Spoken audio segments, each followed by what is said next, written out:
Okay, let's set the scene. You have been crying for 3 hours straight.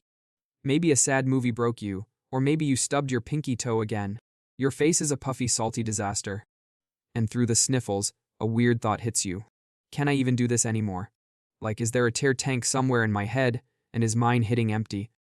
The short answer is no, you cannot really run out of tears.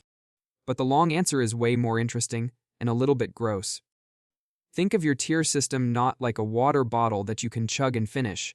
Think of it more like a magical, self-fulfilling water cooler in a very emotional office building. Hiding up here, above each of your eyeballs, is a little almond-sized thing called the lacrimal gland. This is your personal, 24/7 tear factory. It's always working, even when you are just calmly watching paint dry. This factory is constantly producing something called basal tears. These are your standard maintenance tears. They keep your eyeballs from drying out and turning into sad little raisins. They also wash away dust and fight off germs trying to move in. So that's tear system, level 1, just keeping the lights on. But then, you decide to chop an onion for a recipe you are not even going to finish. Suddenly, your brain sends a panic signal to the tear factory. The factory goes into overdrive, cranking out reflex tears. This is your eye's personal fire department, hosing down the irritation. And then, of course, we have the main event, emotional tears. These are the special order tears you summon when your favorite character gets written off the show. Your brain, the big drama queen, detects an emotional state and hits the big red button. It tells the tear factory, release the flood. Emotional tears even have a different chemical makeup, with more stress hormones in them. It's literally your body's way of washing the stress out. So, if the factory is always making tears, why does it feel like you are running out?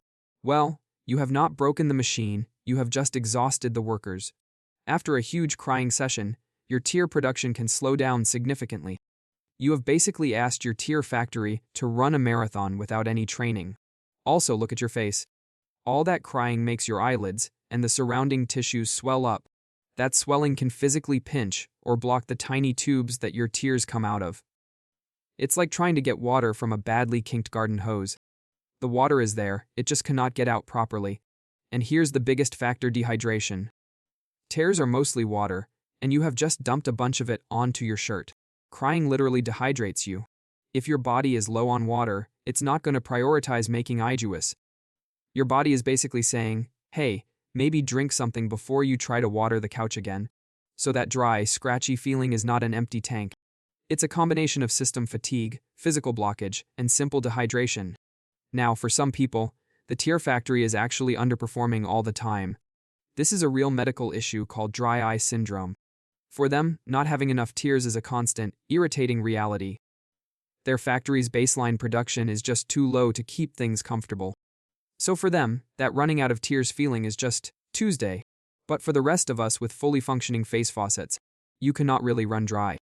Your body is a surprisingly resilient little tear-making machine. You just need to give the factory workers a little break. And for the love of all that is holy, drink some water. So go ahead, have that big, ugly cry when you need to. Let it all out. The factory will keep up, it just might need some overtime pay in the form of H2O.